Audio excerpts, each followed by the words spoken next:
Hello, everybody, and welcome to Positive Fandom. I'm your host, RM, and thank you for joining us. We have Kamran Pasha here who is with us today. How are you today, Kamran? I'm, am I on? Yes, I'm on. Okay, great. Yes. I'm doing great, Aram, and I'm very excited about this. We did the first version of this story, the first half of this story last week, and I think it was very well received by your subscribers. I enjoyed it tremendously, so I'm really excited to get into what we're going to talk about today. Well, Kamran, I have to tell you, the response I got from the first broadcast was tremendous, with so many people talking about how fantastic this series is and how much they're looking forward to learning more about this series and about history, Kamran, some of the most incredible moments in human history ever. And this second season, Kamran, of Ottoman season two, MEHMED versus VLAD, certainly lives up to the first season, maybe even surpasses it. Kamran, I couldn't have dreamed that we would be getting another season quite as impactful as this. But it looks like Netflix came through here, and everybody who is joining us, we are reviewing season two of Ottoman, Rise of Empires, MEHMED versus VLAD. And so, Kamran, of course, just like anyone else who does not know Ottoman history well enough, and I admit that I don't know it well enough, but I'm learning, I immediately recognized a name. And it was not Mehmed, it was Vlad. That was the name that jumps out at me. And I'm sure anyone who read it, and I said, no, it can't be the same person I think it is. No, it can't be. And of course, Kamran, it is. It It is. is the person that we all think it is. You know, I have to say that I wondered to myself how much of what I had heard about Vlad was true. Hmm. Because for so long, he has been the focus of so many stories, maybe one of the greatest villains of all time, if you will, or however you want to play, or however a writer wants to tell the story. And of course, it's all kind of a caricature of the actual human being. He obviously came from an incredibly prominent family, with fantastic connections. He incredibly intelligent, an incredible warrior. But Kamran, this story, it shook me. It shook me. And it's not that season one didn't shake me, but I was shaken and still very freaked out by everything in the story. I wasn't expecting this. Honestly, I just wasn't expecting to be affected by this. And it does go into telling us, both you and I, how well and what a good job they did of telling the story, because this is maybe the best version I think that's out there, if there are any that are as comprehensive as this. What do you think about the manner they chose to show the background and development of Vlad, in just not the situation, but also his personality? What do you think about this whole approach that they did? Well, let's give a little context of what this is. So the show is the second season of Rise of Empires Ottoman, which you can watch on Netflix, and it was delayed a couple of years because of the lockdowns, right? And so the first show, which was about Mehmed conquering Constantinople, which was an incredibly epic series we reviewed last week, that was, I think, came just before the pandemic began. And then this one was held for a couple of years, and it was released just a few weeks ago. I believe it was released right around Christmas, and I binge watched it because you had encouraged me to watch the first one, which I became obsessed with, and then I binge watched this one. So this show focuses on the relationship between two of the most important heroes in history, and they were heroes to each of their sides, which is interesting because certainly each of them can be perceived as a villain by the other side. But these were two of the most important historical figures of the moment, which were Sultan Mehmed II, who the leader of the Ottomans Empire, who conquered Constantinople at the young age of 21. Now, this is about 9 years later, so he's right about 30 or 29, 8 years later, I believe, and he is settled in his new role as not just the Ottoman emperor, but he's taken the title of Kaiser-i Rum, which is he has proclaimed himself the Caesar of the Romans. So he sees himself as the continuation of the legacy going back to Augustus, right? And so he doesn't see himself as defeating an empire. He sees himself as resurrecting it. right? And so now, with his goal of being Kaiser-i-Rum, he's now expanding deep into Europe because he wants to return the glory of the Roman Empire that he now controls, and take control of Western Europe as the Romans had. And so, in that context, we meet who we are shocked to learn was once his ally and friend, his now adversary, which is Vlad Tepes, Vlad the Impaler, who is known to history as Vlad Dracula, right? Which is the historical figure upon which Bram Stoker then based the famous novel Dracula. And if you actually read the novel, it is clear he's referring to Vlad the Impaler, because there's a moment in the castle when Dracula, who Jonathan Harker, who's coming to his castle in Romania, doesn't know that he's dealing with an undead being who is 500 years old, right? But he's talking to him, and there's a moment where Dracula, Count Dracula, his host, his sort of eccentric rich host, the mask slips for a second, and the truth of him comes out. In the novel, he talks about his bitterness about how his ancestor Dracula has been portrayed by history, as a failure, when in fact he heroically defended against the Turks, and he's actually talking about himself. Right, it's actually in the novel. And there's a great moment. Bram Stoker is the bitterness that the Dracula the vampire feels about how history has treated him in the past. That he was once this great ruler, who in his mind heroically stood up to these invading forces of Muslim barbarians, and now he's been forgotten by history, and been turned into an unliving creature for his crimes. And so that's the background there. So now this show focuses on these two, who I think many people will be stunned to discover they grew up together. They were childhood friends. Sultan Mehmed and Vlad the Impaler, who are both in their late 20s, were children together in the Ottoman imperial palace, because the Vlad's ruling family ruled the southern part of what is today called Romania, what was then called Wallachia, the southern kingdom of Wallachia, which was just north of Bulgaria. By that time, the Ottomans empire has stretched out of Anatolia and into Eastern Europe, and now controls Bulgaria. Right, and I've been to Bulgaria, and there's still a lot of beautiful Ottoman mosques there. There's still a large Muslim population there. That is the remnant of the Ottomans. And the Bulgaria, the buffer between the Ottoman conquest of Europe is this little kingdom called Wallachia, which has essentially is between the Ottomans and the other empire, which is the Hungarian Empire, which is sort of the last line of defense of Christendom against the rising forces of the Ottomans, right? And so you've got Wallachia, this little kingdom trapped between two empires. It's a bad situation to be in. And so Mehmed's father, Sultan Murad, had made a deal with Vlad's father, saying basically, all right, we're not going to invade you, but you're going to be a vassal and work on our behalf. And to make sure you don't betray us to your fellow Christians on the border, Hungary, you're going to give up your two sons, who are small boys, 9 and 10 years old, they're small children, and you're going to give them up essentially as hostages to the Ottoman Empire. You're going to give up your sons and let them be raised here in the Ottoman court under my supervision, with my young son Mehmed as their friend, right? And so that is the origin where Vlad Dracula and his younger brother Radu. Many people don't realize Dracula had a younger brother Radu, and so they are both as children raised with Mehmed as a child in the Ottoman court. And now we're switching forward 20 years later, where they're both rulers of their respective lands, and to Mehmed's shock, Vlad no longer follows his father's alliance and actually turns against Mehmed and decides to be the sword point of Christendom against the Muslim conquest that is coming. And so that sets up this conflict between the Turks and their former ally, Vlad the Impaler. And we'll get to why he's called the Impaler in a second. But that's the context. And I think of that in of itself. I was rewatching the show with my sister. I'm here in Pennsylvania with my sister, rewatching with her, and she had loved the first season. But as you just said, the second season, even the first episode, we've seen the first 2 episodes, it just blew her away. Right. In some ways, it's more intimate because it's not this massive one battle siege. There will be battles that come, but it's not really about fighting a city. It's about the war between two men. So it's very intimate. And there's all this information.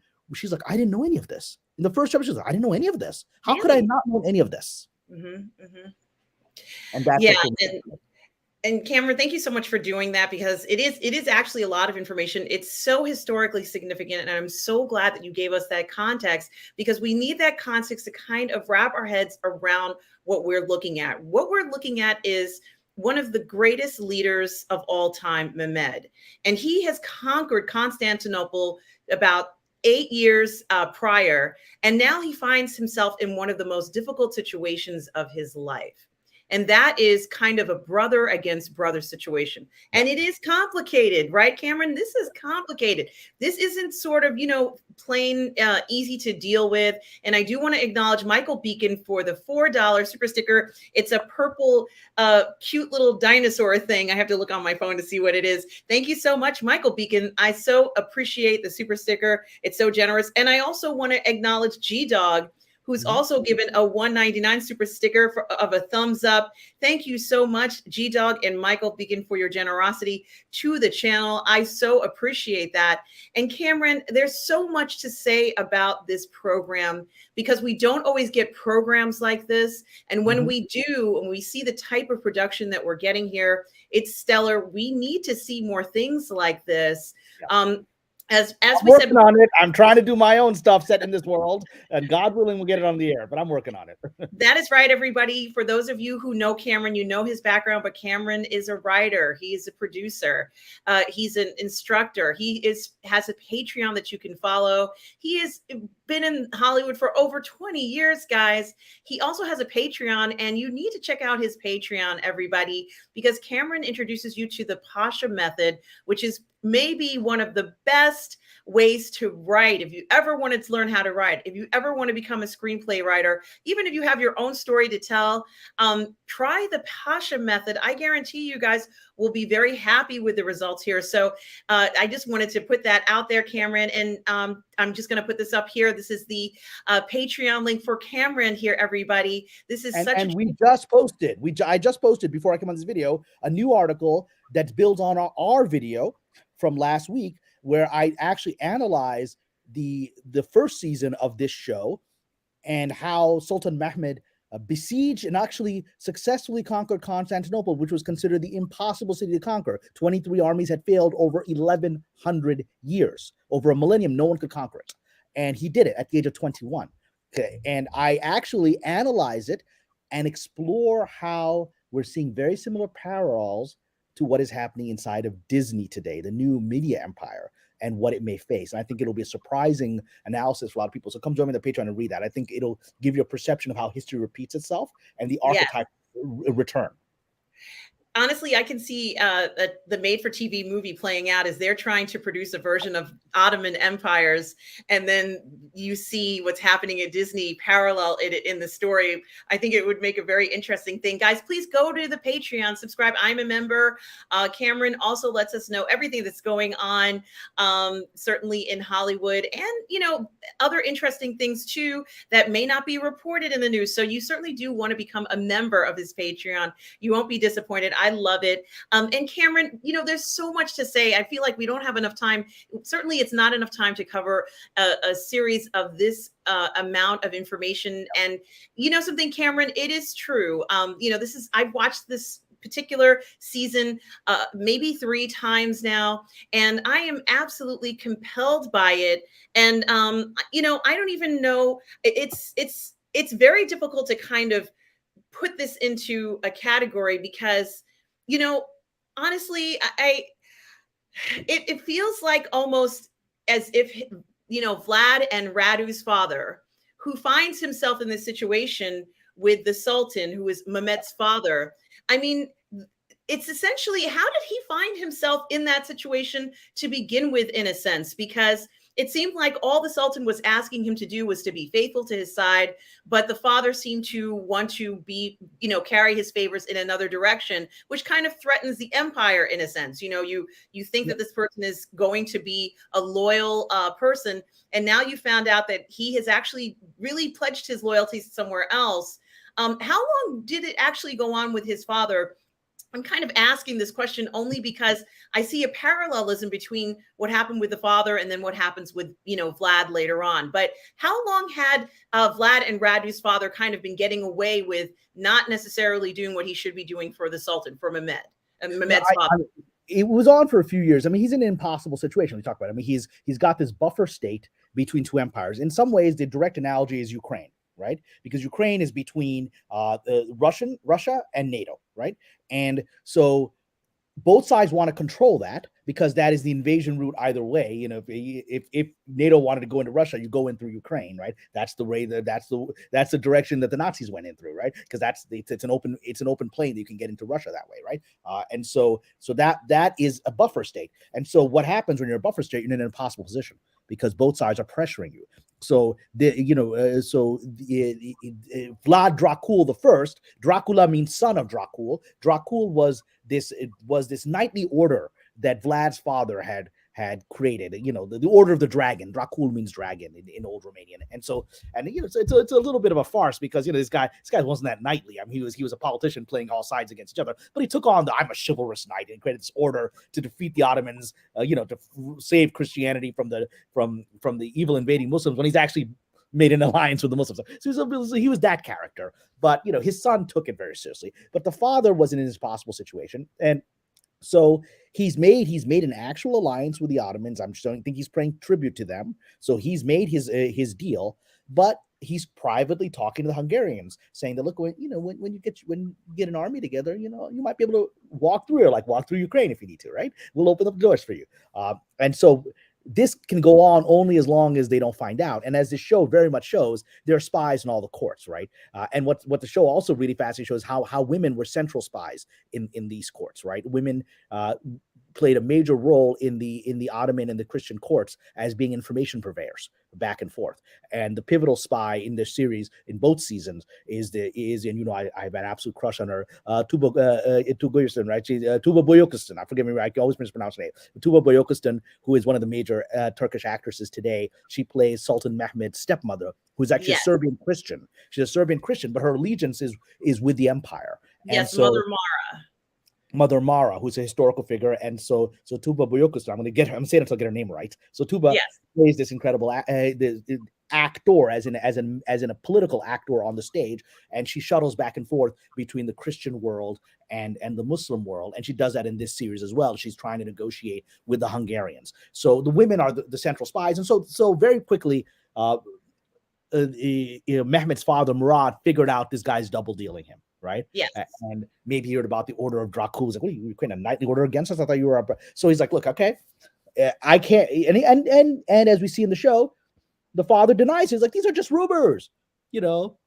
These are President Putin. It's just rumors that we want to join NATO. It's just rumors. You can't actually believe that, right? You know, that's just talk. That's talk. If people talk gossip, we're not actually going to join NATO and be at your doorstep. I would never let that happen." But you know, the emperor says, "Well, I don't believe you, and just to make sure that doesn't happen, you're going to leave your two sons here." And he makes it very clear: if you betray us, if you join the Hungarians against us and lead a war, I'm going to kill your kids.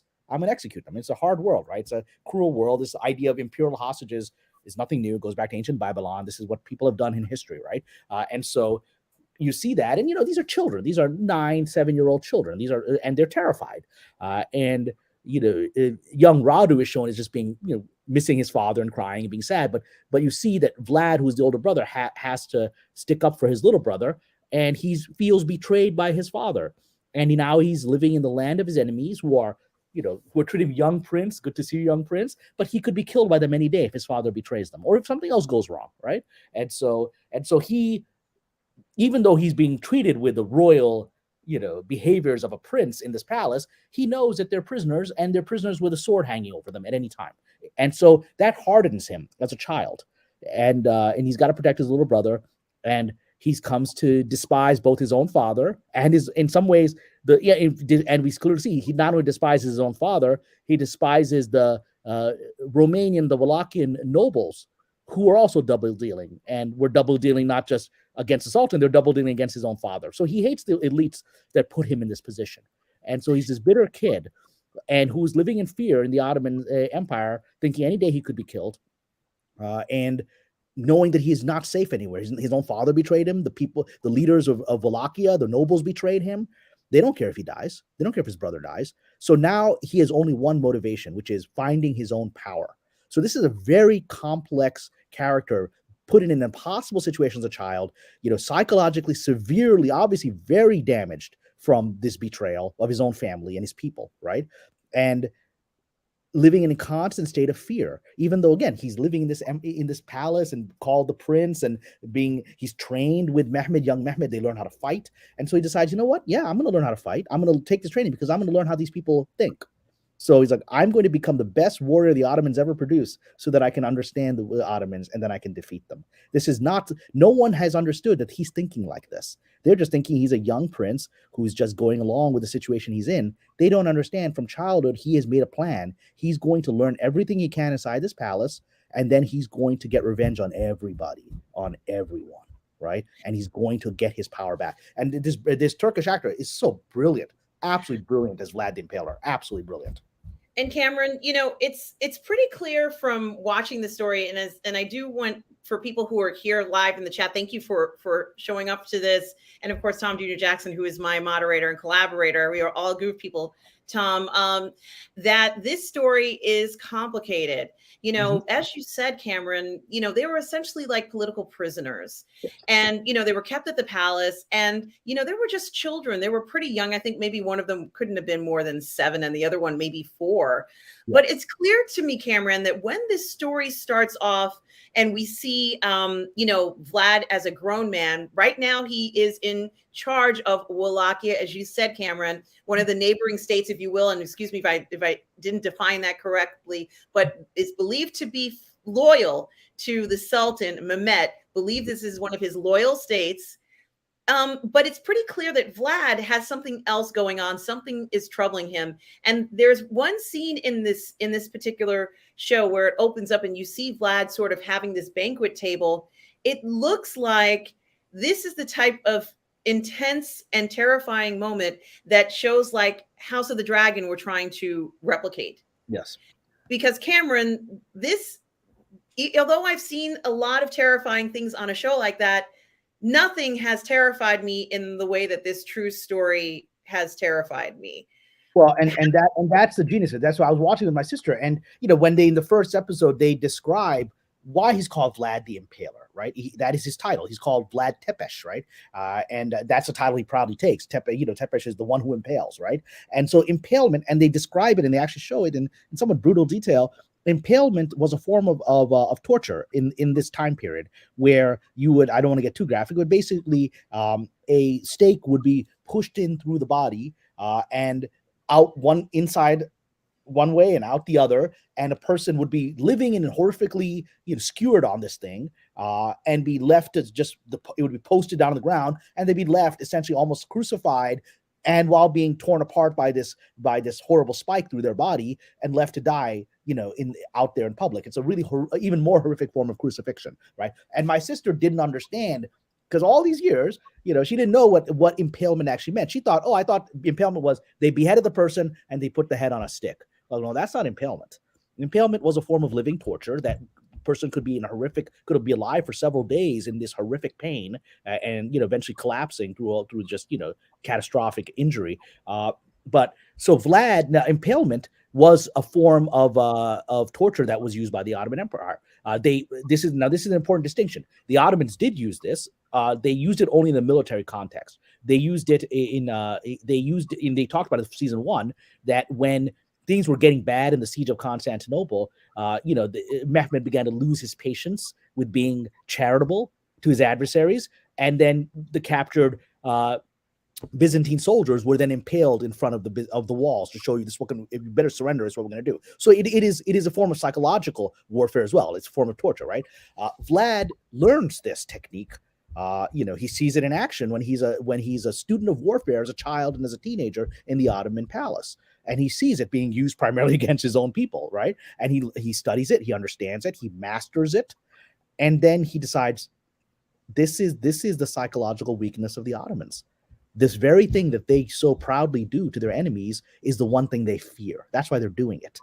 And so he decides to use it as a form of psychological terror against the Ottomans. I went to Romania. I actually did a tour throughout the country. I went to many of the sites, including the castle where this season, the epic battle that takes place. I was there. I was at that castle, right? I went up to the ruins of the castle. This is the room of Vlad. This is the room of Vlad. This is the room of his wife. This is the room where he had his impaled people. I saw all of it, right? And so the policy that he had, and this was what made him so terrifying, was that he said, I'm not just going to do this on soldiers, on combatants. I'm going to do this on everybody, right? And so when the Ottoman soldiers first arrive to confront Vlad after he declares a break in their allegiance, they are stunned because the entire countryside is filled with men, women, and children, villagers from Bulgaria, even his own people, the Wallachians, villagers. He just grabbed them and said, sorry, sacrifice for the cause, and impaled them on the border, right? There was something like 23,000 people were impaled on the border. So these Ottoman soldiers arrive, and they've never seen anything like this. They see all these innocent civilians of his own, including his own people, who have been impaled in this horrific way on the border. And his message was, if this is what I can do to my own people, imagine what I'm going to do to you, right? This scared them. And he understood that this would scare them. This was all a psychological, it's horrific, but it was all done in terms of, this is what's going to break these people down, because they're the best warriors on earth, but they have one fear, this thing, impalement. And now I'm going to show them what impalement can be. It was a horrific and brilliant military tactic, and it worked. The Ottomans soldiers were frightened. They saw him. And this is something I learned, which they imply a bit on the show as well, but I learned this when I was there. In his lifetime, because of this behavior, because the historical record said Vlad impaled over 100,000 people during his reign. 100,000 people were impaled in his reign. And in his lifetime, he got a reputation as a supernatural being. This idea of Bram Stoker calling him a vampire, that's actually not new. Stoker didn't come up with that. There's records from German merchants of the time who said that people believed that not only was he doing these impalements, but it was all part of a black magic ritual to get power from the blood. And so people believed that in his lifetime, Vlad Dracula was actually a strigoi, which is the Romanian word for vampire. And he encouraged that belief because it's part of his psychological warfare. How are you going to defeat me? I'm not even human anymore. I am a supernatural being. You can't defeat me. Go home, Ottomans. Turn back.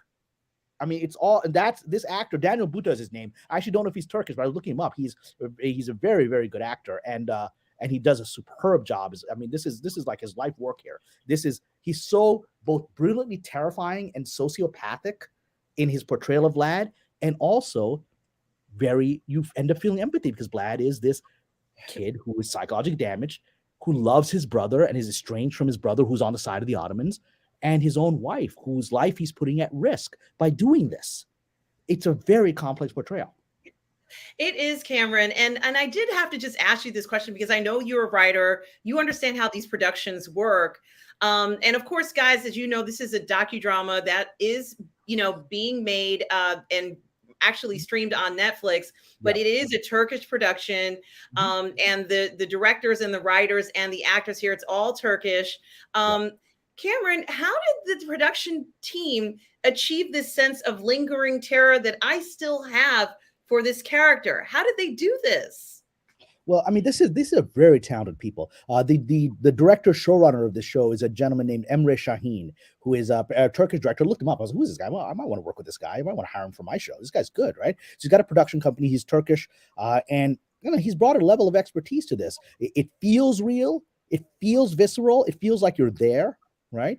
And he just did a brilliant job on all levels. He has a couple of writers that are credited with co-writing the show with him, and then he has this incredible cast. I get part of it is he's Turkish, so he wants to promote the best of Turkey, and why? He's on Netflix. It's a chance for him to bring Turkish actors that we weren't familiar with these actors. I wasn't familiar with Tuba, right? I didn't know these actors, and now we all do. And he was trying to promote the best of Turkey, and he did. So he brought these incredible actors playing these roles. And then the production design is just so stunning. The battles, the costumes. You feel like you're there. It's so visceral and real. It feels like $100 million production. I'm sure it wasn't anywhere near that. I'm sure it's probably for maybe 10% of that, especially filmed in Turkey with Turkish crews. But it feels like a Game of Thrones level show. It does. And honestly, Kamran, it feels like Game of Thrones took something away from this real life story for me.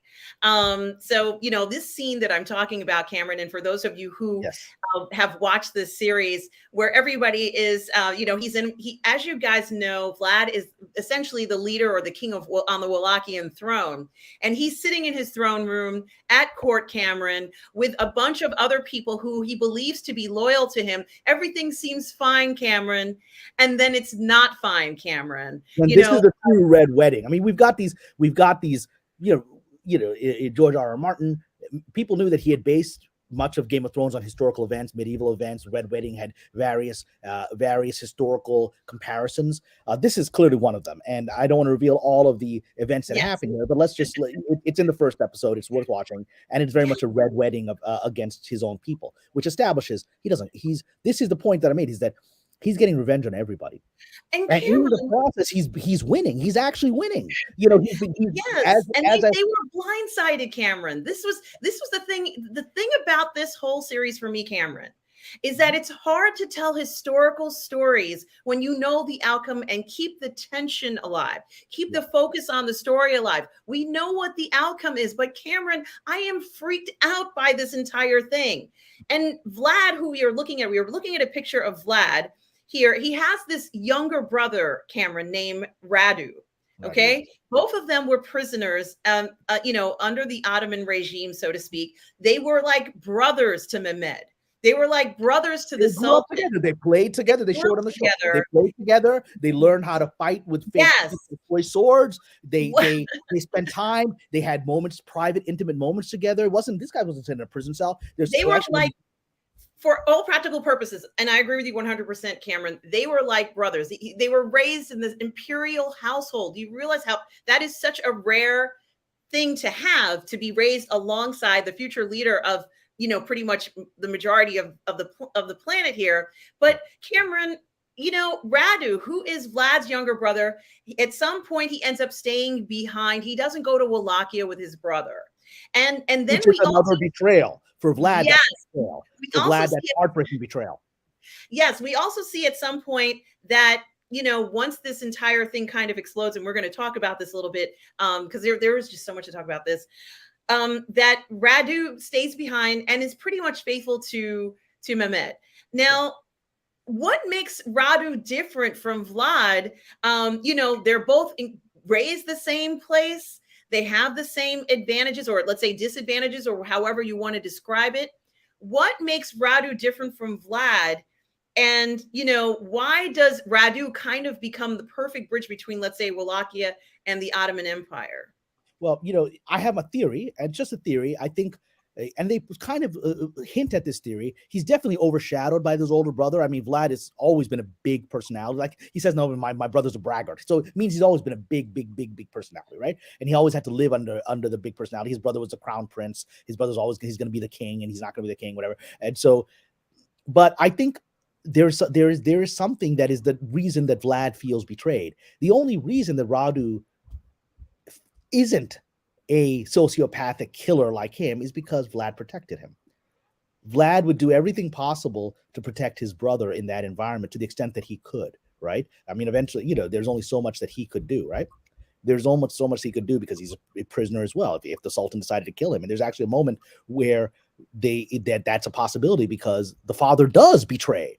He does betray them, clearly not caring that those two boys will be killed because he has another son, Mircea, that we heard mentioned, right? So he thinks, I'll let those two die. I got my other son. He'll continue my line. So obviously the father does betray the Ottomans, knowing his sons are going to be killed. And then Sultan Murad has a choice. Will he kill him or will he not kill him? And he ultimately spares them, right?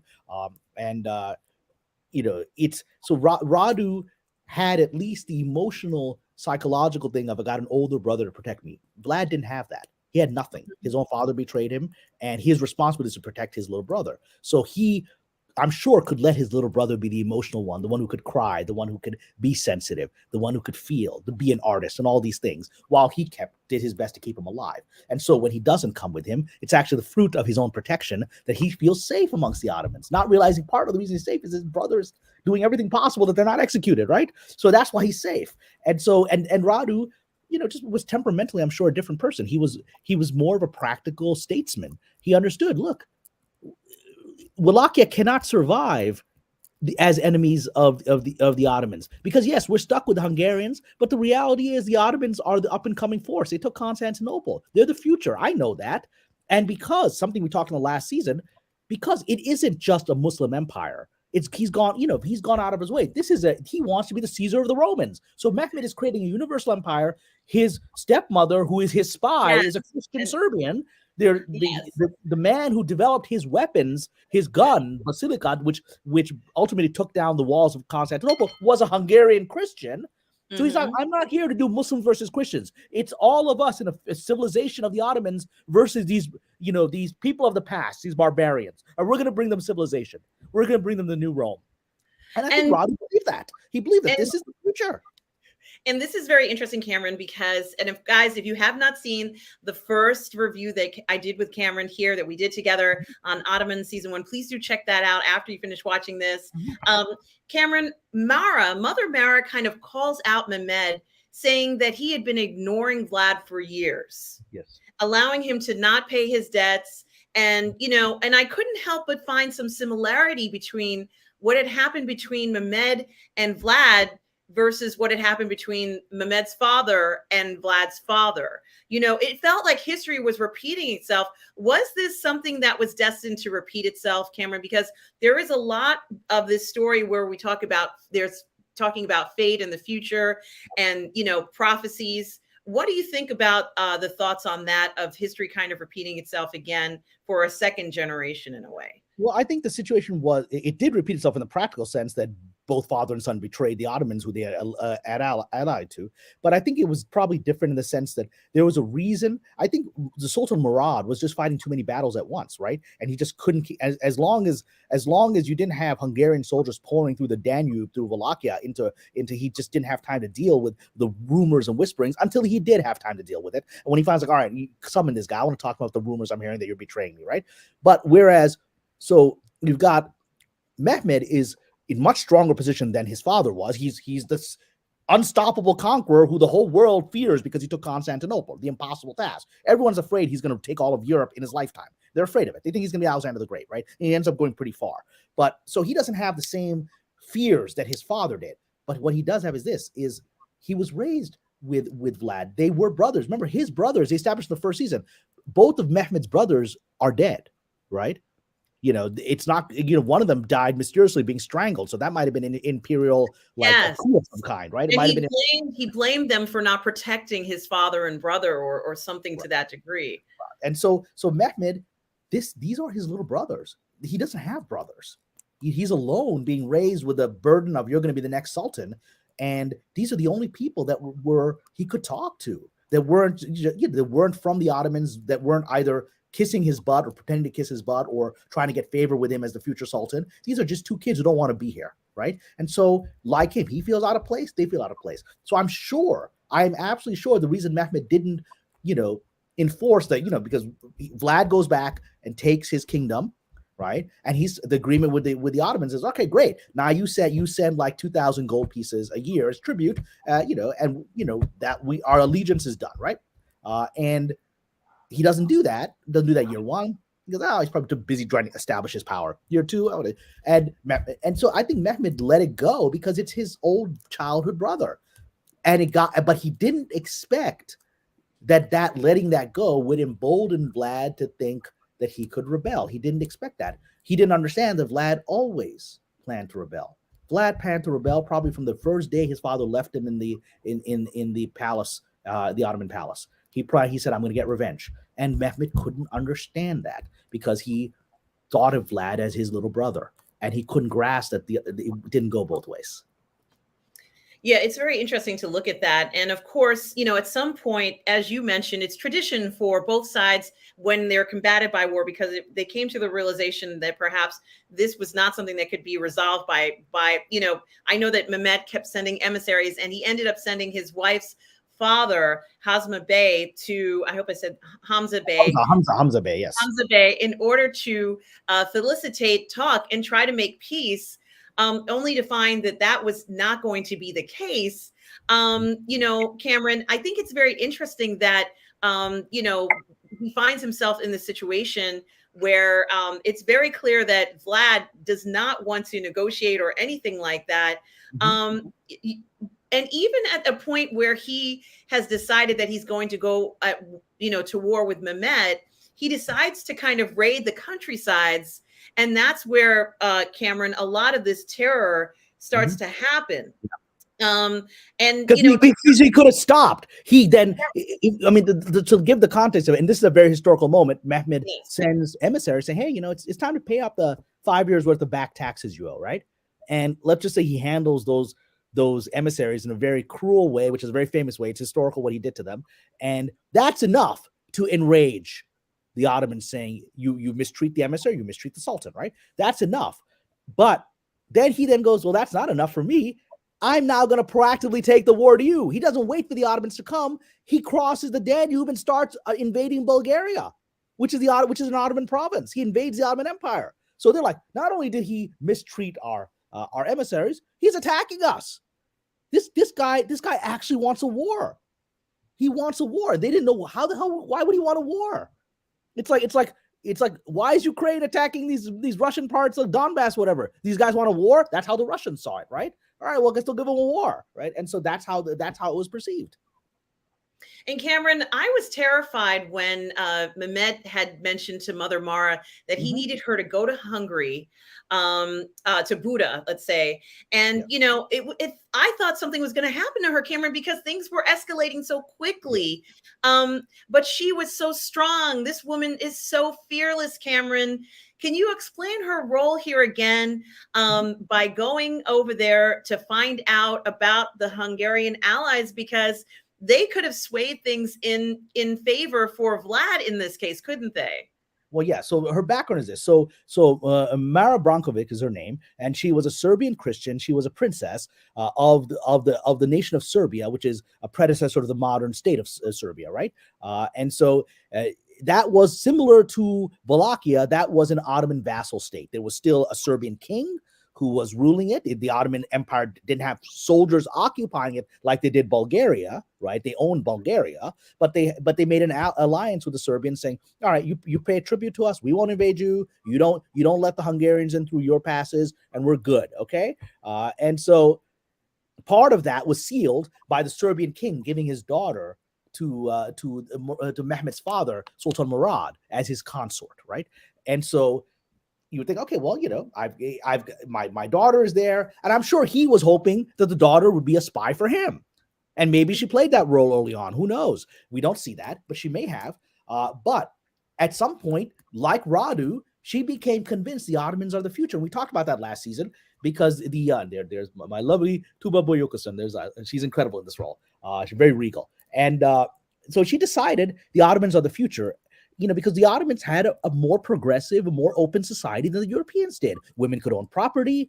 There were slavery in both societies. Slaves were treated better in the Ottoman Empire. There was all kinds of rules the Ottomans had that, by the moral standards of their time, were more advanced and more generous to the population than, you didn't really have Muslims in European countries. They weren't setting up mosques there, but there were churches and synagogues all over the Ottoman Empire, and they were protected. They had their own laws. The Ottomans said, Christians and Jews will not be judged by Ottoman law. They got to set up Christian and Jewish courts. So they got to be ruled, they got to self-rule, right? And so that wasn't something the Europeans were doing, right? And so this was like, it's either you follow this version of Christianity or you're finished, right? And so she saw this as, this is a better civilization for all of these people, for all of us in Europe. It's not going to wipe out Christianity.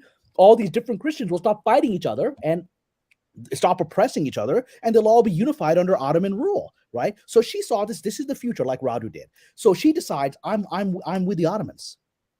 And so she ends up becoming both an advisor to her stepson, Mehmed. She has no children, and he basically becomes like her son. We see in the first season how she essentially raised him when he was brought to the palace, taken away from his own mother, who was probably Byzantine, and then he was raised by her in the palace. So she was essentially his mother, and so she's got the pride of her son. She pushed him to become the emperor. She's like, my son will become the ruler of Constantinople. She pushed him, even when he's about to give up. She's the one that said, no, this is your destiny. She made him the man he was. And now that's season one. Now season two, now because she is a Christian, because she is royalty, because she is the princess of Serbia, and I believe she also had relationships with the ruling. They mentioned the first season. She had relationships with. She was, because of all the intermarriages, she was related to the royal families of Hungary, related to the royal families of the Byzantine Emperor. So we're talking about A-list of A-list. We're talking about, this is true royalty at the highest level, right? In Europe. And so she's being sent to Buda to try to find out, are you Hungarians working with Vlad? What are you doing here? What's going on here?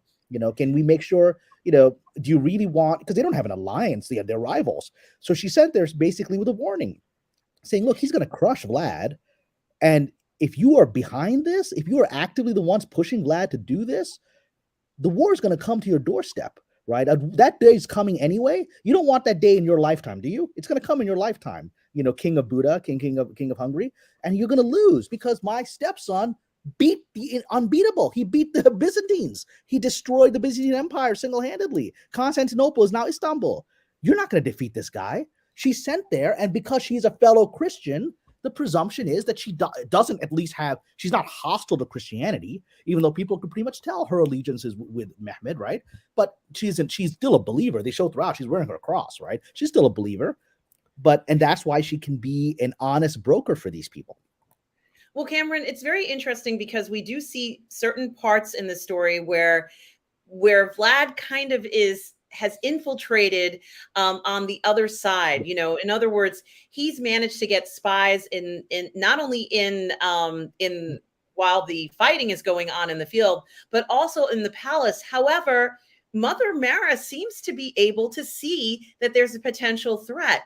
Can you talk a little bit more about that? Because that's not something that comes natural to everyone. In fact, I was afraid for her. And then I started to think, gee, maybe I shouldn't have been afraid. She's already planning. She already knows. She can seem to anticipate a lot of these moves because she had said that since Vlad grew up in the palace, he would know a lot about this. Can you comment on that a little bit as well?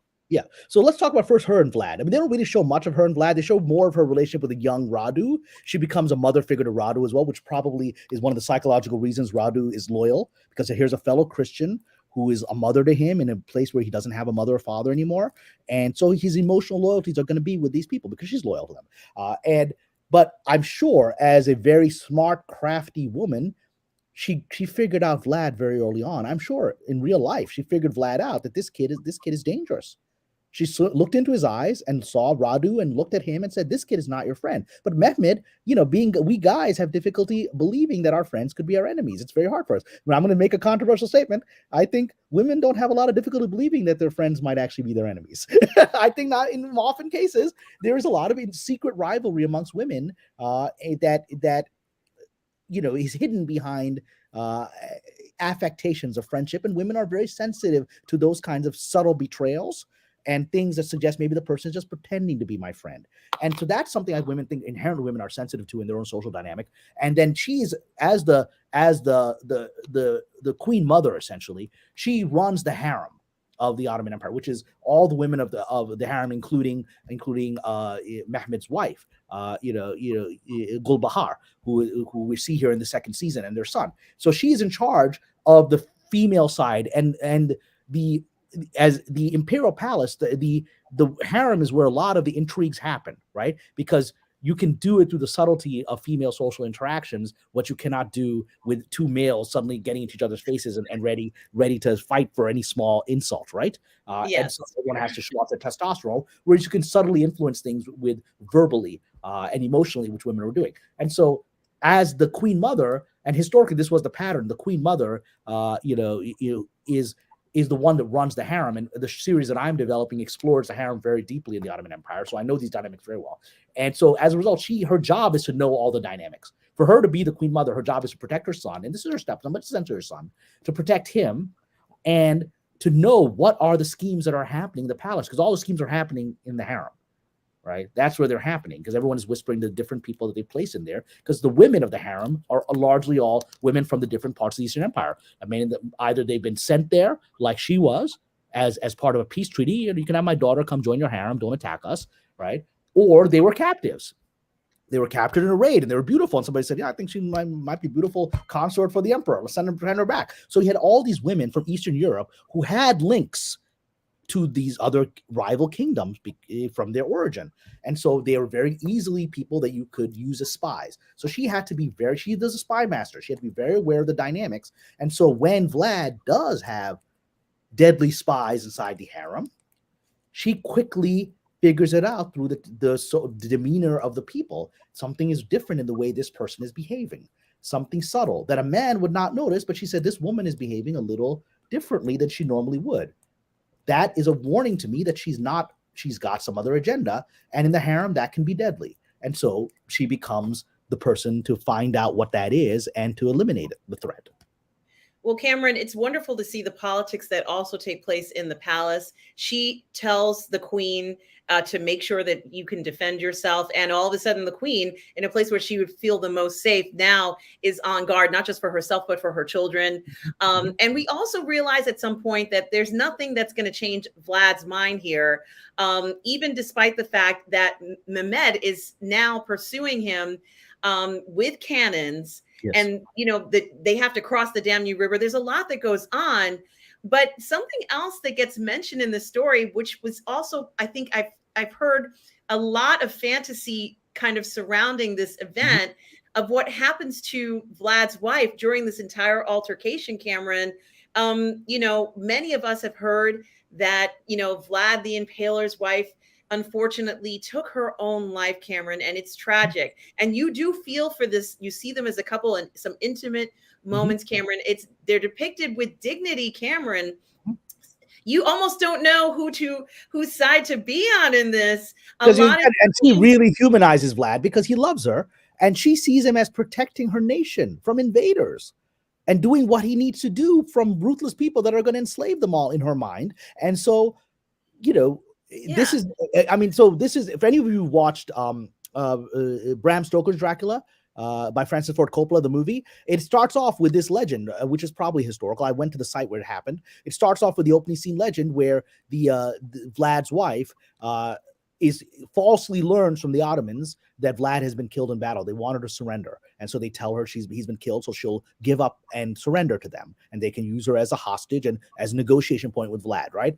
And when she hears this, and again, this isn't spoiler alert, but if you she took her own life, and you can watch the show as to how she took her own life.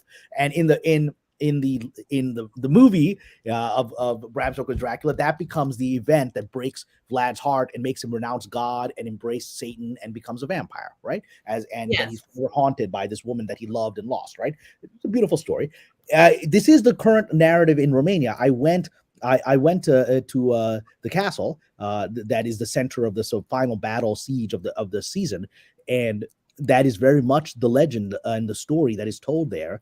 And there is a river underneath the castle which is named after her. And it's called it's called like the Ladies River or whatever. And it's named after, something like that. I think her name is so that is very much the thing is, so the general historical record is that was the breaking point for Vlad, is that he'd led this incredible, extreme and intense defense of his country, but then in the process he lost his wife, and so this unraveled for him. What is fascinating is that even though ultimately, spoiler alert, things don't go well for Vlad. They don't go the way they don't go. Yes, well, right? Of course, yes. And you can watch the show as to how that happened. And the brilliance of the show is that they did in season 1, season 2. Every episode, you're wondering which side's going to win, right? They really know how to do cliffhangers here. Every time you think one side's going to win, it reverses, right? But that's the tragedy of Vlad, is that in trying to, in his mind, save his people, he loses everything. He loses his wife, he loses his kingdom,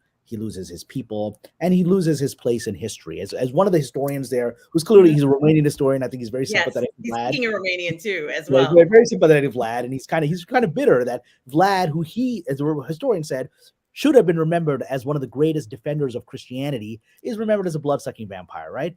And so he loses, and that's kind of what Bram Stoker says, the bitterness that the Count Dracula feels that he's been forgotten in history, right? And that he's, despite his heroism against the Turks. And so that's the tragedy of this figure. I mean, he was a tragic figure across the board. What happened to him was tragic. What he did to other people was tragic, and his ending is tragic. Now, Kamran, it's really interesting because there's still so much more to this story. At some point, while Mehmed is still pursuing Vlad, and of course Radu is by his side. Vlad's younger brother. Radu is sent to actually retrieve Anastasia, and ironically, Kamran, during all of this, Radu's loyalty kind of comes into question. Goodness, Kamran, I don't, at that point, I didn't even know what to believe, because it's not so shocking, is it, Kamran, that his brother would try to communicate with him? It's not so shocking that his brother would send him a letter and say, hey, look, we're brothers. That should be more important to you, that I'm your older brother, than being faithful to somebody who imprisoned us. I could see that line of questioning, that communication, him sending his brother a message saying, you have to stop this nonsense. We are brothers. This is more important. But it's ironic because Radu, who clearly is, he doesn't want any of this death and destruction. No one does. And he certainly doesn't want his brother to even be, honestly, he's maybe even a little bit embarrassed by all of this, Kamran, to even, you know, they even make a comment about how he couldn't become the Visser. I think it's called the Visser because of his last name. The Voivod. Yes. And that was something that shocked him, because it should have been his right, you know, because of his closeness to Mehmet, the natural order and process. And so this whole thing was affecting him. But for him to even be accused or even thought to be a spy, I think was very interesting twist, Kamran, because there was just so much intrigue in this story that seems very clear cut, but it wasn't, Kamran. I think that there was so much going on behind the scenes, and somehow they managed to capture it in this series. I'm not even quite sure how they were able to do it. You were flipping back and forth from, you know, the passion of all of this to the brutality of all of this. And Radu felt like he was kind of stuck in the middle, Kamran. Well, he's ultimately trapped, and they really show his humanity in that. What is he going to do? Right? He's got his brother who protected him. His brother who did everything to keep him alive is now doing this crazy rebellion, and he's likely going to get killed. And the very fact that he's communicating with his brother could get him killed, because that's an act of treason in the middle of a war. And yet he's doing it because he still loves his brother and wants to find some way to end this without both of them dead. And so Radu is this very tragic figure, which is just in an impossible situation. In many ways, Radu represents Wallachia, right? In an impossible situation, trapped between two charging bulls. What do you do? Right. And even make it worse, you know, in the same way Wallachia was more loyal to the Hungarians emotionally because they were Christians. Radu is loyal emotionally to Vlad, but he knows Vlad's going to lose. He's going to lose eventually. You're not going to defeat this guy. And what's so interesting, and of course, you know, I'm using this as kind of my description of it. Historically, this may not be true, but it feels like as you're watching this program that Vlad may win. It actually feels as if he may win. And I think that that's the key to this story, because in a sense, he almost has won, in a sense of being able to terrify. Yes. He's won psychologically, which was his goal, which is he's frightened the Ottomans, and no one's frightened them. They were frustrated by how long it took to take Constantinople, but they weren't scared. They were never scared of the Byzantines. Right? They were afraid that other Christians would show up and create a problem for them, but they were never afraid on that battlefield. Whereas on this battlefield, they're afraid. They're afraid. And you know, having been to Romania, and they capture that in the locations that they do in this filming. Romania is a very magical, mysterious place. I've been to Bulgaria and Romania. Bulgaria is beautiful, but it's not Romania. Romania is a Gothic horror place. It is a land of tall mountains covered in strange mists, which Bulgaria is a beautiful land, but it's not that. And it has a feeling of magic and supernatural to it. It has a feeling of otherworldliness to it. And they show up on the show. They show up there, and this land is covered in mist, and out of the mist they're finding people horrifically impaled, and it's like monsters, and there's like demons. It's a land of devils and magic. And Vlad used that to really scare the hell out of the Ottomans. He really could have won. He could have scared the Ottomans back. And that was his goal. And had he done that, it would have actually unraveled Mehmed's victory in Constantinople, because the Ottomans had never been pushed back. And if you could push them back and make them flee, then the Hungarians would be emboldened and the Italians would be emboldened. We can take these guys. We can take these guys, right? It's what happened in the past when the Mongols had never been defeated a few hundred years before. The Ottomans are descendants of the Mongols, and the Mongols, under Genghis Khan and then his sons and grandsons, the Mongols had never been defeated, and they conquered all the Middle East. They conquered half of Europe. They conquered all the way to Hungary, right? They conquered through Russia and Hungary, and they had never been defeated. They just won every battle. And then they were defeated by a group of Turkish Mamluk soldiers from Egypt who fought them in Palestine at this village that's still there called Ain Jalut, the Eye of Goliath. And there was the first time, and again, these Turkish warriors were courageous. They stood their ground and they defeated the armies of Hulagu Khan, who had Genghis's grandson, who had destroyed the caliphate. He had taken Baghdad, killed the last caliph, right?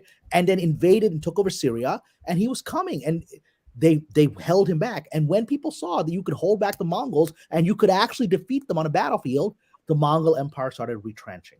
That was as far as it could go, and it started falling apart, where the Mongols ended up converting to Islam. They ended up breaking up into these new tribal units, which part of them become the Ottomans, right? And so, but that invincible force had been broken. So had Vlad succeeded in holding the line at Wallachia, the Ottomans would have faced the same fate as the Mongols had.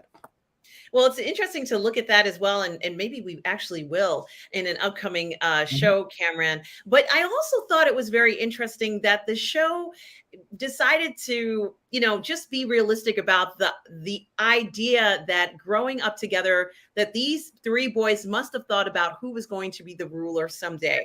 It had to be something that they were constantly challenged as, because when you are raised as a prince, you were raised in the expectation that you were going to become a ruler, but all three of them were raised as if they were princes. And of course they were. It's very interesting, Kamran, when you have this many princes, but perhaps only one title that can rule them all, there's going to be this challenge. And I love how they talked about this bibliomancy idea.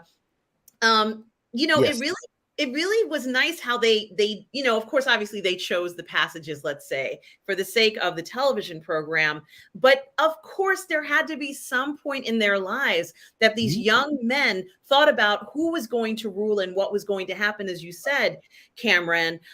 Certainly, this is something to think about in the story. It's not something that, it wasn't on their minds 24/7. And I think they did have an episode that said brothers no more. To me, Kamran, what I found fascinating was that at this moment, it was kind of, a part where, Mehmed says, I know exactly how far he'll go. There is no measure of how far he'll go, however far he has to go. It was kind of the greatest moment, but it was also kind of the most heartbreaking moment, because he realizes, that there's no coming back after this. And then I think I'm not going to say he did hold out hope, but from the way that the series is presented, it's almost as if he kind of holds out hope that things are going to turn around. But it was so incredibly sad to realize that the price that has already been paid, where he says, we're going to kind of avenge everyone who has been killed, your brothers, your sisters, your children, everyone. And then you realize, Kamran,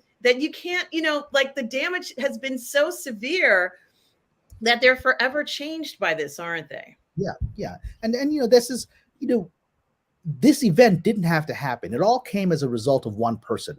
Vlad chose to be the man he was, right? The history was flowing the way history always does, which is you've got all these intrigues, and you've got prisoners, and you've got hostages, and you've got spies, and you've got this and that. There's nothing new in that. Caesar would have recognized this. The Chinese emperors would have recognized this game. What nobody recognized was this dude who's got his back against the wall is just going to come attacking relentlessly. Nobody could see that coming. No one could imagine that. Vlad Tepes was 1 in a billion. He decided to do the impossible, which is, without any seeming hope of success, to take on the biggest empire in the world, right? And he nearly did it. And that's purely single-handedly from this man. So look, he's, as a Muslim, I'm sure he would have killed me without any problem, right? Tortured me to death. So he's not exactly my hero of the story. But as a human being, as a student of history, you have to admire Vlad Tepes's incredible, audacity of what he did. He's one of those figures that just shows up in history. In some ways, in one parallel I give is Tamerlane, with another figure maybe people don't know, Timur Lung. Tamerlane was one of the post-Mongol, so how the Mongols essentially broke up into these different tribes and little principates. So he was one of these post-Mongol sort of predecessor to these Turks, and he was in Central Asia, and he just was this single-handed conqueror who just started conquering the hell out of the Middle East and Central Asia out of nowhere, like Genghis Khan had done, right? And it's just like history doesn't require a Genghis Khan or a Tamerlane or a Vlad Tepes. They just happen, and then they change history. Yeah, Kamran, I couldn't help but think about how the relationship between Vlad and Mehmed was already on a slippery slope when we see a scene, and they kind of, it's not that they didn't want to tell you this in the beginning, but they needed to tell you this at the end. When Mehmed was asking him, why don't you join me on my fight for Constantinople? It's one of the greatest battles ever, right, Kamran? We covered this in the last, season where we reviewed it. And Vlad didn't, and I don't know whether it exactly happened that way, but let's just say he didn't join the fight. I thought it was very the narrative on the show. Yeah. I thought it was very interesting because I think it said a lot. It said a lot in the sense of what he felt he needed, where he needed to be. Vlad almost felt as if he didn't belong with Mehmed. And I don't think there would have been anything that would have convinced him to be like a permanent ally. I think it was at that point where he felt when the call needed assistance. So let's say maybe Mehmed didn't actually need his help, but if you get the call, you show up. You show up. Your friend asks you for help. Your brother asks you for help. You're going to show up. And it's the reverse. He was asking him for help. And it was a conflict because he's in the middle of, right? He's about to do this challenge, this battle, and he can't provide him that assistance. And I got the feeling that, Vlad wasn't exactly hurting at that moment. It was something that could have been, he could have gained those lands back at any time, Kamran, but he felt a certain sense of urgency. The timing of what was important to him was very different from what was important to Mehmed. And I think because he understood one thing. I think he knew Mehmed was going to take Constantinople. He knew this guy because Vlad's a brilliant understander of human beings, right? That's why he understood what the Ottomans feared, and he knew Mehmed. He knew Mehmed was not going to stop, and he was going to take Constantinople. I think he knew it, and so he said, if I help this guy take Constantinople, my window of an independent Wallachia is gone, because by the time he takes Constantinople, I go back there, I'm absolutely a vassal.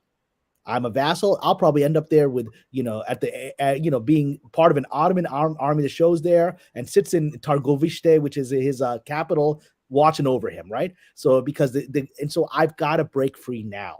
I've got to break free before this guy takes Constantinople, and I've got to establish my own independence. And I can be, if I'm one of the people that helps bring down the Christian empire of the Byzantines, how are my people going to believe in me as a Christian warrior against this? I can't be part of this. And this is my last shot. So I got to go. And it makes sense to me. A guy like that would realize there's no other moment.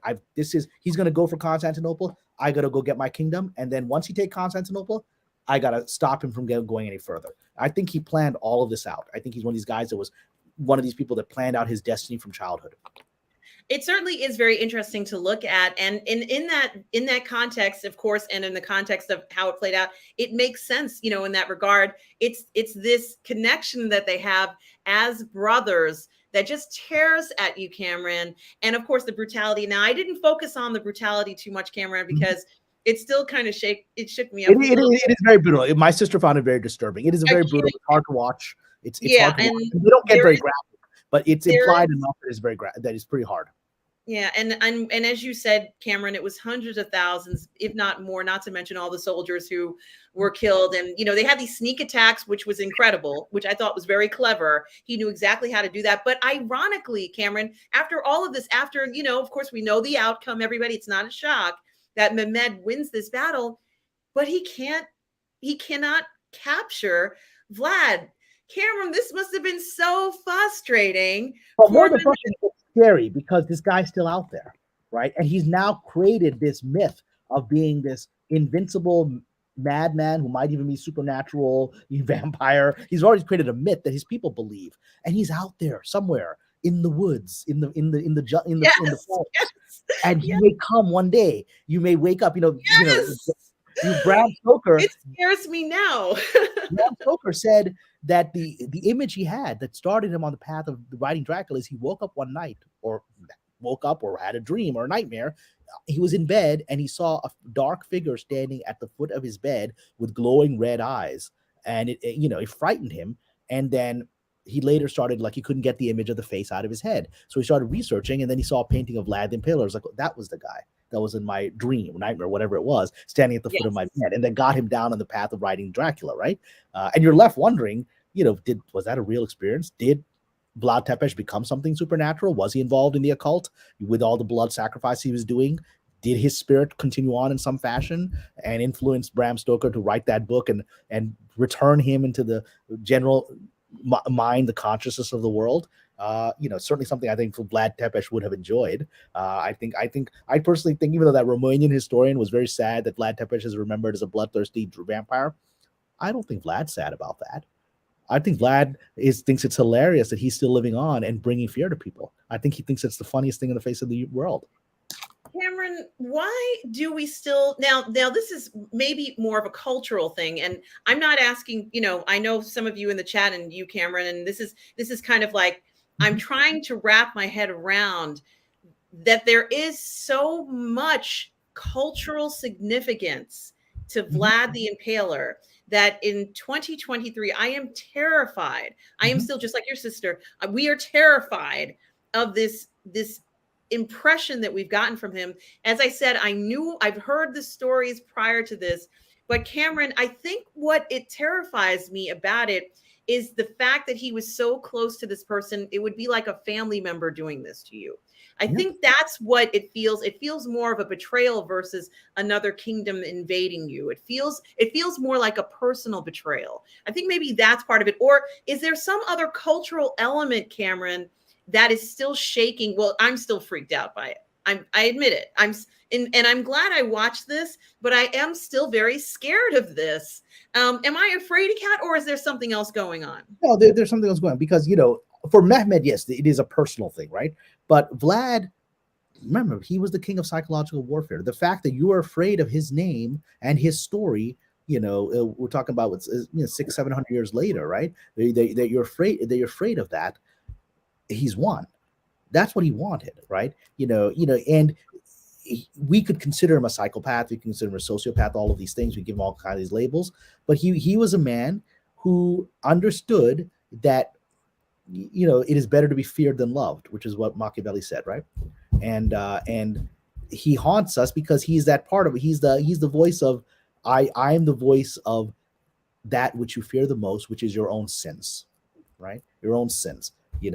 I was created by an abusive, cruel world, and you are part of that. It's all good.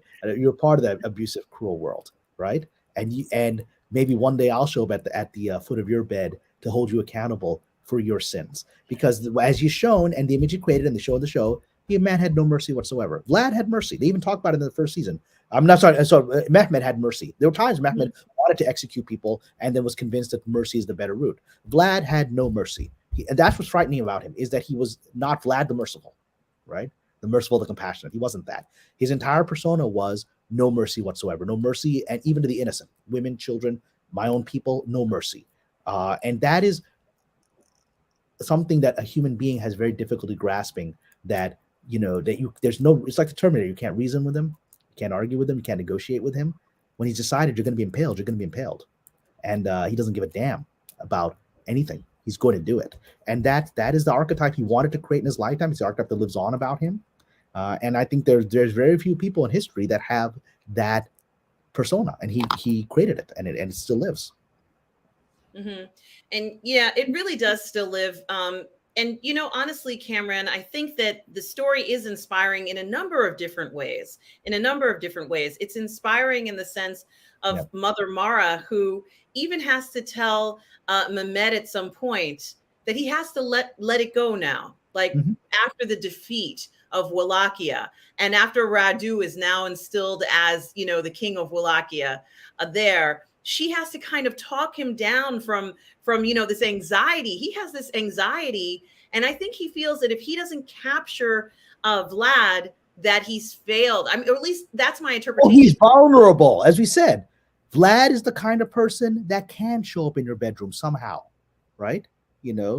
And there are historical moments of that. In my novel on the Crusades, Shadow of the Swords, there's a historical moment in the novel we talk about where Saladin, the Muslim king, he was in conflict not just with the Crusaders, but with the sect of the Assassins, right, who were Shia Ismaili sect that were in conflict with him. And one day he woke up in the middle of the night, and there was one of the assassins in the Sultan's bedroom, standing there with a knife at his throat. And he somehow got past all the guards, somehow got into the Sultan's bedroom and standing there with a knife at his throat. And then the assassin just walks away because his command, the old man of the mountain that sent him, is just scare him, show him what we can do. That, if he doesn't make a deal with us, he's not safe anywhere. And the guy let him live. He let him live. And that was one of the most frightening moments in Saladin's life, is that this guy could show up in your room. And Vlad is that kind of guy. If he could get spies inside the Imperial Palace to threaten Vlad's loved ones, which he did. Mehmed's loved ones. Yes. If Vlad could do that, Vlad on the run. And one of the things this is very important. They actually talk about this and they show it. Vlad had a tactic that was very important. He disguised himself as an Ottoman soldier at times. Yes. And that was actually a tactic used all the time so that they didn't know who was attacking them. They had his own soldiers dressed as Ottomans. And he could pull that off because he spoke fluent Turkish. He knew the Ottoman customs. He knew the mannerisms. So it wasn't just like some guy pretending to be like he would show up dressed as a janissary with the Ottoman Special Forces, and he knew their mannerisms. He knew how they walked. He knew how they held their swords. So you wouldn't, if somebody else is walking in a way that doesn't feel like that guy doesn't belong to our group, you would uncover him. You couldn't uncover Vlad because he was raised amongst them. So he could pass for a Turk easily. So Vlad on the run one day could show up at the Topkapi Palace, kill some guard, take that guard's robes, and then just enter the harem. And who's going to stop him? Because he knows how to pass off as Turkish. There's nothing more frightening than that. It is true. And, I have to say this, this might have been one of the scariest true life stories that I've ever seen and witnessed. And this was just the docudrama version of it. I'm sure the actual experience of this, Kamran, must have left a lot of people even more shaken than I am just even hearing about it with the dramatization. I do have to give them a lot of credit, Kamran, for showing a lot of uncomfortable scenes. And they were very careful in how they showed these scenes. However, they did have, the academics explain to us, as you said, Kamran, what happened specifically. You talked about the numbers, and the idea that one other thing that I didn't mention that Vlad was doing was that he was burning the land and destroying anything. So, no matter what, you couldn't eat anything off the land. There's no food. All the crops were gone. The wells were poisoned. And that actually bit him because ultimately when he had to retreat, he's got no food. He's got no water because he's destroyed his own land. That's why he's so dangerous. That's one of the reasons I think he's so frightening, is that he had no problem hurting his own people, killed them, destroyed their land. And he had no problem sacrificing his own people. He had none. And that's a frightening person. It is, Kamran. And I have to say, I have to give this production team credit for making one of the most extraordinary second seasons of Ottoman, Rise of Empires, Ottoman. I really hope we get a third season, Kamran. I have a feeling that there are more stories to tell. Sure. Certainly, I have learned so much through this experience. I think that, like I said, it was a little painful at times to watch this, but it was something that needed to be watched. And, we can't help but wonder if things could have been different. But honestly, Kamran, Vlad has made his mark on history. It's an indelible stain, Kamran. I don't think anybody can ever take that away from him, regardless of the outcome, regardless of the heartbreak involved. I can't forget how this story. And of course, it didn't matter. We were fortunate enough to get the series, Kamran, but the legacy does live. And as I said, it's kind of a caricature, almost like a caricature. But it's a caricature that I think he would enjoy. I think he would love it. There's a wonderful book. There's a very good book called The Historian by Elizabeth Kostova. It was a best-selling novel. It was where she's a Romanian writer, and she wrote this best-selling novel called Historian. It's like 800 pages long. It's a novel, and it's actually a new approach into the Dracula as a vampire story, where she is the main character. His father is a historian, and her father disappears, looking into the legend of Vlad Tepes. And in the process of knowing his legend, she discovers that Vlad Tepes really did become turned into sort of what Bram Stoker feared. Vlad Tepes actually had been turned into a monster, into a vampire, and that the legend of Dracula was true, that he'd actually fed it to Bram Stoker to keep his legend going. And this whole novel is about how she's hunting the real Vlad the Impaler, who is a vampire in the mountains of Romania. And it's an incredible novel. And there is a great moment in the novel near the very end, which is it's a worthy novel being read. But they talk a lot about Mehmed, they talk about the Ottomans and all this. And there's a great moment where you actually meet Vlad as the vampire, and he's laughing at the fact that Mehmed has been forgotten. Like, people in the chat talk about how Mehmed is not known to the general public. He's laughing at the fact that he pulled it off with Bram Stoker. Everyone still remembers him. Everyone, and the Ottoman Empire. Now it's the 20th century. Ottoman Empire is gone. All of it's gone, and he's still alive, or at least undead. He's still there, and he defeated the Ottomans, and now he's forever in everyone's minds. And it almost feels like that kind of feels true to me. I feel like Vlad's ghost is very much that, and enjoying it. And we think there were other warriors that have been mentioned. Who remembers in the first season? No one remembers Constantine the 11th in general populace. They mention a great warrior, Christian warrior, John Hunyadi, who defeated the Ottomans. They mention who remembers him. Vlad the Impaler will be forever remembered. Of all these little Eastern European lords that fought the Ottomans, nobody remembers any of them. This guy, who was defeated, is remembered forever. Yeah, I'm still freaked out by. I'm sorry, Cameron. Just the something. I think that for everybody who's watching and anybody who is looking for an excellent docudrama about Vlad versus Mehmed, this is the one. This is the one you need to watch. Perhaps there are others out there, but honestly, Cameron, I can't give enough praise to what they were able to accomplish. And I suppose since it is, people from that area telling the story, we are also getting a bit of the culture as well, Cameron, that you can't get if it was done with an outside production, perhaps. But I think I even wonder, I think that this particular series is going to make a huge impression on a lot of people being on Netflix, having that level of exposure. Cameron, do we know if there's going to be a season 3 of Ottoman for the Ottoman Empire, or have you heard anything? We haven't heard anything. I think that if they did it, I think they will go past now Mehmed. I think if there's a third season, there are other stories to tell. That's why I got to beat them to it, because my story is set during the days of Suleiman the Magnificent, which is set who is Mehmed's great grandson.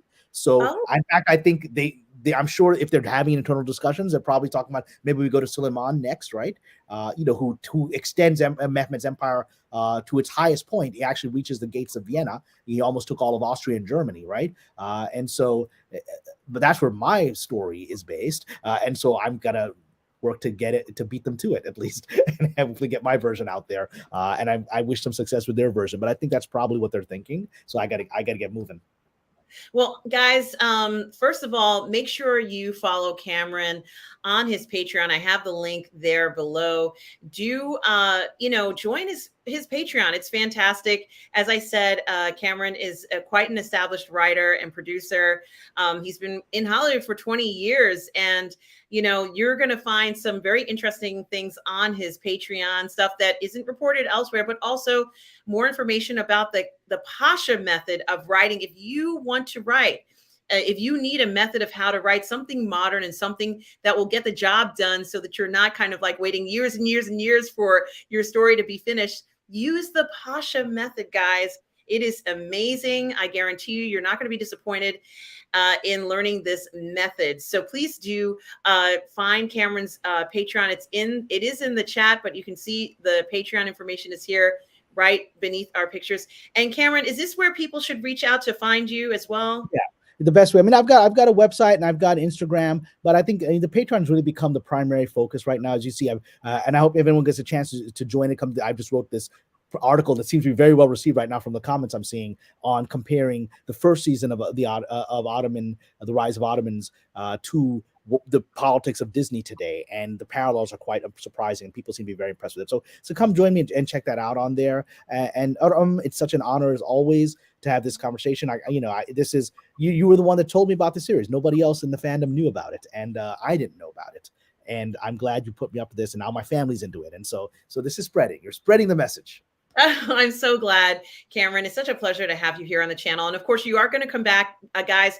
Kamran and I are going to review The Messenger. It's a movie from 1976, I think, with Anthony Quinn, back here on the channel on January 31st, 2023.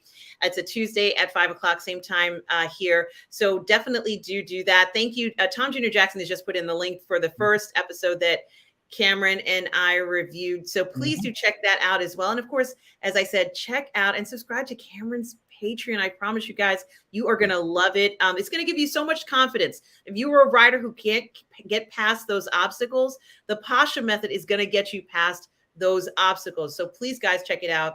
And I also did want to mention, guys, don't forget on Friday, guys, at 10 a.m. Eastern, right here on Positive Fandom, I'm going to be reviewing part 1 of Napoleon and Josephine, a love story with Darth Plato right here on the channel. Guys, if you like what you're seeing with Kamran and I here tonight, please do subscribe to Positive Fandom. Kamran, it's such a pleasure to have you here as always. I look forward to so many more moments. Thank you for getting me through this series, Kamran, because it was heavy. This was a heavy and you took on the harder parts because I didn't want to talk about the impaling. I did not want to talk about that, but thank you for doing that. And no, it's so central we couldn't ignore it, and that's why it's haunting you, because it's so horrific, and this guy did 100,000 of them, so there's nothing like that in history. So absolutely, guys. And also the other thing, and thank you, Tom Jr. Jackson, for mentioning, I am going to have a live watch party for part 2 of The Last of Us episode 2 right here on the channel. I'll be back here for Sunday brunch. Kamran, thank you so much for joining us tonight. It's always such a pleasure to have you on the channel. I enjoyed tonight so much. And for everybody out there, Tom Jr. Jackson, thank you so much for helping me. We are all goof people. My moderator, my collaborator and friend. Thank you for your help. For everybody out there, always do remember, no matter where you are in the galaxy, to be kind. Take care, everybody.